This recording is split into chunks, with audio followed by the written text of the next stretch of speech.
안녕하세요. 곰돌이 변호사 이상형 변호사입니다. 이전 영상은 개인회생, 파산 및 면책 신청을 함에 있어서 채무를 확인하는 방법에 관하여 알아보았습니다. 이번 영상은 확인된 채무가 개인회생 절차에 있어서 어떠한 취급을 받게 되고 어떠한 성질을 가지고 있는지에 대하여 알아보도록 하겠습니다. 대리인 사무실을 이용하시는 분들은 굳이 이 부분에 대해서 아실 필요는 없지만 그렇구나 정도로 넘어가시면 되겠습니다. 설명 영상으로 전환합니다.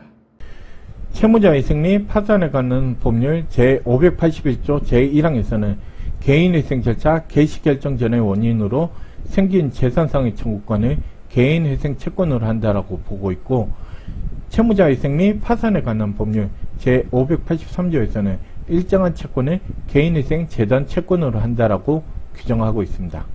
한편 채무자회생 및 파산에 관한 법률 제625조 제2항에서는 일정한 채권을 개인회생 절차에 있어서 면책결정의 효력이 미치지 않는 채권으로 규정하고 있습니다. 채무자회생 및 파산에 관한 법률에서는 우선권이 있는 개인회생 채권, 후순위 개인회생 채권의 취급에 관한 내용이 있는데, 여기에 저는 담보권이 있는 개인회생 채권의 경우 실무상 많이 문제가 되고 있으므로 좀 특별히 취급해야 할 것으로 판단되어 채권 분류에 같이 넣어 보았습니다. 위와 같은 개인회생 채권 중 후순위 개인회생 채권 중에는 벌금, 과료, 형사소송 비용, 추징금, 과태료가 비면책 채권으로 분류되어 있습니다. 다음으로 개인회생 재단 채권의 경우 여러가지가 있는데, 그 중에 개인회생 절차 개시 결정 이후에 납부기한이 도래하는 조세 등의 청구권, 근로자의 임금, 퇴직금 및 재해보상금, 근로자의 임치금 및 신혼보증금의 경우 비면책 채권으로 분류되어 있습니다.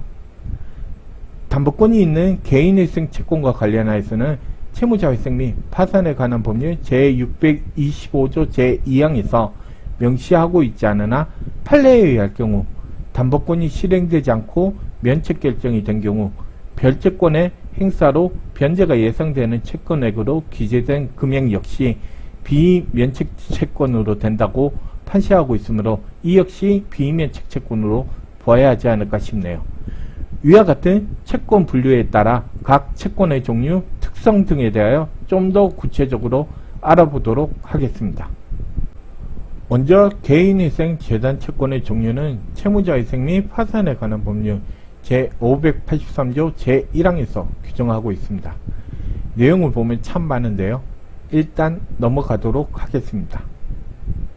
개인회생 재단 채권으로 된 채권 중 제256호의 채권의 경우 개인회생 절차 개시 결정 전 성립의 원인이 있으나 개인회생 절차 개시 결정 후 납부기한이 도래한 조세 등 청구권, 채무자가 개인회생 절차 개시 신청 후 개시 결정 전에 법원의 허가를 받아 행한 자금의 차입, 자재의 구입, 그 밖에 채무자의 사업을 계속하는 데 불가결한 행위로 인하여 생긴 청구권, 제1호 내지 제5호에 규정된 것 이외의 것으로서 채무자를 위하여 지출해야 하는 부득이한 병입니다.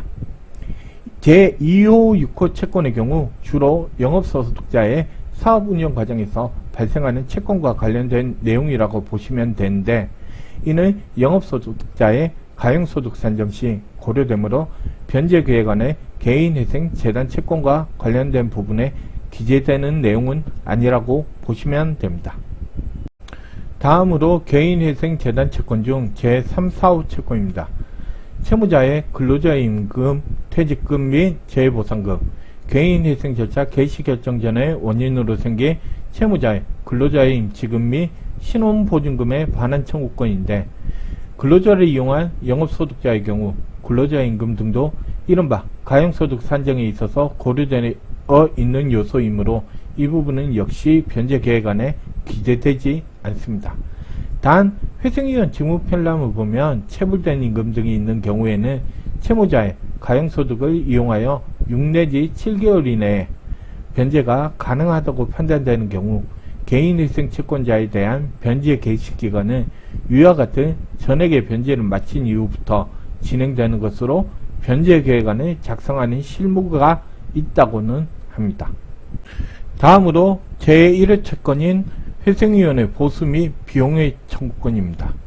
외부 회생위원이 선임되는 경우에 변제계획안에 기재되는 내용입니다. 실무상 변제계획안의 개인회생재단 채권 부분에 기재되는 내용의 거의 대부분입니다. 그리고 최근 양육비 채권의 경우 이미 말씀드린 바와 같이 변제계획안 제3행의 개인회생재단 채권으로 기재하라는 보존공고가 나오고 있습니다. 이는 양육비 채권의 지급의 실효성을 확보하기 위한 것으로 보이고 제6호 채권인 채무자를 위하여 지출하여야 하는 부득이한 비용에 해당한다고 판단하고 있는 것이 아닌가 합니다.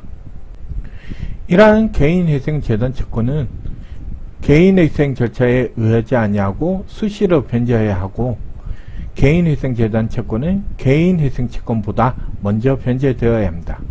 이러한 개인회생재단 채권은 변제계획안 제3항의 개인회생재단 채권에 대한 변제에만 기재하면 되고 채권자 목록에는 기재할 필요가 없습니다.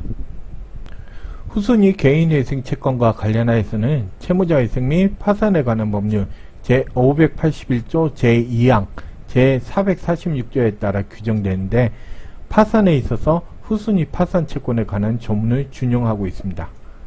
내용 역시나 많죠. 그냥 넘어갑니다. 이러한 후순위 개인회생 채권은 우선권이 있는 개인회생 채권과 일반의 개인회생 채권이 모두 변제되고 난 이후에 변제가 될 수 있는데 실무에서는 후순위 개인회생 채권을 변제하는 내용의 변제계획안은 보기가 힘듭니다. 저도 실무를 진행하면서 경험해 본 적이 없네요. 구체적인 내용을 보시면 아시겠지만 주로 개인회생 절차 개시결정 후에 발생하는 채권입니다. 다만 벌금, 과료, 형사소송비용, 추징금 및 과태료는 개시결정 전이라도 후순위 개인회생 채권에 해당합니다. 네이버 지식인 상담을 하다 보면 가끔 벌금도 개인회생으로 해결이 가능한지에 대한 질문이 올라오기도 하는데요. 앞서 말씀드린 바와 같이 실무상 후순위 개인회생 채권은 변제계획안에 포함이 되지 않을 뿐만 아니라 벌금은 비면책 채권에 해당하므로 개인회생으로는 해결이 불가능합니다. 개인회생 채권 중 일반의 우선권이 있는 개인회생 채권과 관련하여 말씀드리도록 하겠습니다.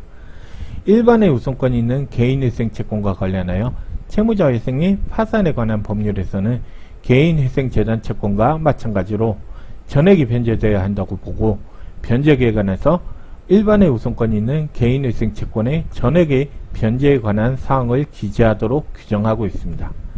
이러한 일반의 우선권이 있는 개인회생 채권에 해당하는지 여부의 판단 기준과 관련하여 판례는 국세 또는 지방세 체납처분의 예에 따라 징수한다라는 내용이 있는 것만으로는 부족하고 그 밖에 채권에 우선하여 징수해야 한다라는 근거 규정이 있어야 한다라고 보고 있는 것으로 보입니다.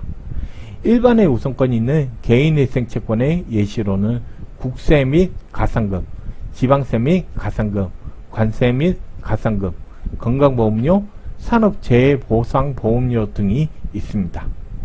어떠한 채권이 일반의 우선권이 있는 개인회생 채권에 해당하는지 여부가 의문시 되는 경우에는 해당 채권 발생과 관련한 법률에 징수와 관련한 내용에서 그 밖의 채권에 우선하여 징수한다라는 내용이 있고 해당 채권이 이에 해당하는지 여부를 기준으로 판단하시면 될 것으로 보입니다.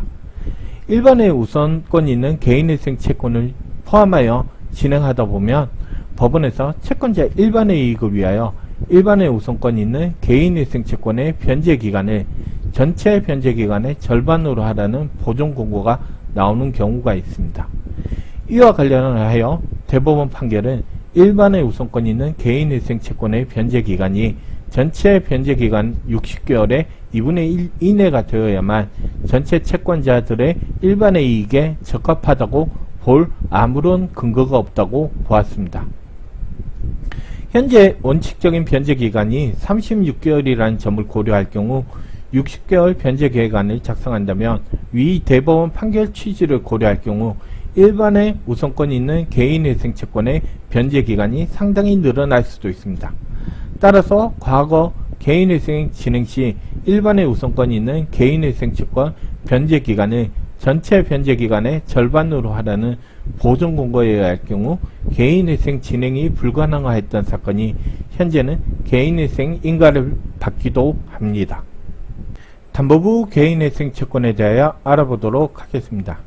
이미 말씀드린 바와 같이 개인회생, 파산 및 면책 신청 자격에 관한 영상에서 본 바와 같이 개인회생의 신청 조건 중 채무행 요건에서 담보부 채권액은 15억 원 이하여야 합니다. 담보권이 설정된 개인회생 채권, 파산 채권에 있어서 개인회생 채권자, 파산 채권자의 담보에 관한 권리를 별채권이라 지칭합니다. 채무자회생 및 파산에 관한 법률 제412조, 제586조에 의하면 별채권자는 파산 절차나 개인회생 절차에 의하지 아니하고 별채권을 행사할 수 있다라고 규정하고 있는데, 개인회생 절차나 파산 절차에 구속을 받지 않고 담보권을 실행하여 별도로 변제받을 수 있는 권리라는 의미에서 별채권이라는 용어를 선택한 것이 아닌가 싶습니다. 담보권자는 개인회생 절차가 진행 중이라고 하더라도 담보권 행사가 가능합니다. 단 개인회생에 있어서는 법원의 금지 내지 중지 명령, 개시 결정이 있으면 담보권 실행이 금지 내지 중지될 수 있으나 인가 결정이 나오면 이러한 제한이 사라지게 되고 담보권 실행이 가능해지며 중지된 담보권 실행 절차가 속행됩니다. 따라서 개인회생만으로는 채권자에 의하여 담보권이 설정된 재산에 대한 경매가 이루어지는 것을 막을 수는 없습니다. 채권자 목록 변제계획안에서 담보권이 설정된 개인회생 채권의 처리와 관련하여서는 추후 별도로 좀 더 자세하게 설명을 드리려고 하는데, 먼저 간단히 결론만 말씀드리도록 하겠습니다. 담보권이 설정된 개인회생 채권의 경우 그 전액을 채권액수로 기재하고 채권자 목록에 부속서류 1을 작성합니다. 변제계획안에서는 부속서류 1 기재 내용을 다시 한번 변제계획안 제5항 별채권에 관한 부분에 기재합니다. 변제 예정액표에서는 채권액 전액이 아닌 부속서류 1에서 별채권의 행사라도 변제가 되지 않을 것으로 예상되는 채권액을 미확정 채권액으로 기재하고 추후 확정에 따른 처리 방법은 변제계획안 제5항에 기재되어 있습니다. 맨 처음 영상에서 간단히 말씀드렸던 내용과 관련한 부분인데요.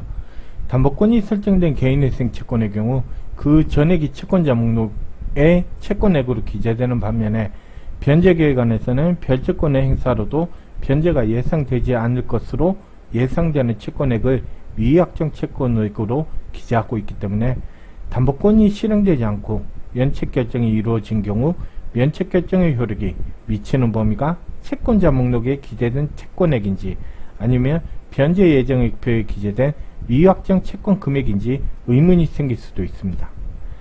이와 관련하여 비록 채무자회생 및 파산에 관한 법률 시행전법인 개인채무자회생법과 관련한 판례이긴 하나, 판례는 개인회생 채권자 목록에 채권 전액이 기재되었다고 하더라도 변제계획안에서 우선 변제권이 인정되는 범위를 제외한 나머지 채권액을 변제의 대상으로 삼은 이상 면책의 효력이 미치는 범위는 변제계획안에서 변제의 대상으로 삼은 금액이고, 우선 변제권으로 인정된 한도 내에서는 개인회생 채권자 목록에 기재되지 아니한 청구권에 해당하여 면책결정에 효력이 미치지 않는다라는 내용의 판시를 하였습니다. 위 판례의 취지를 현재의 개인회생에 그대로 적용하여 보면 담보권에 대한 실행 없이 그대로 면책이 된 경우 개인회생 변제계획안에서 변제의 대상으로 삼지 않은 별채권의 행사로 변제가 예상되는 채권액에 관하여는 면책에 효력이 미치지 않는다고 할 것이고, 담보권자는 여전히 담보권의 행사가 가능하다고 할 것입니다. 이번 영상 내용은 사건을 대리인 사무실에 의뢰해서 진행하시는 분들께서는 몰라야 되는 부분이고, 모두 대리인 사무실에서 알아서 처리해야 될 부분입니다. 그래도 세금을 왜 전부 변제해야 하는지, 담보권은 어떻게 취급되는지에 대해서 아시는 것이 맞을 것 같아 이번 영상을 제작하게 되었습니다. 제 영상이 도움이 되었다면 좋아요와 구독을 눌러주세요. 이상 곰돌이 변호사 이상헌 변호사였습니다.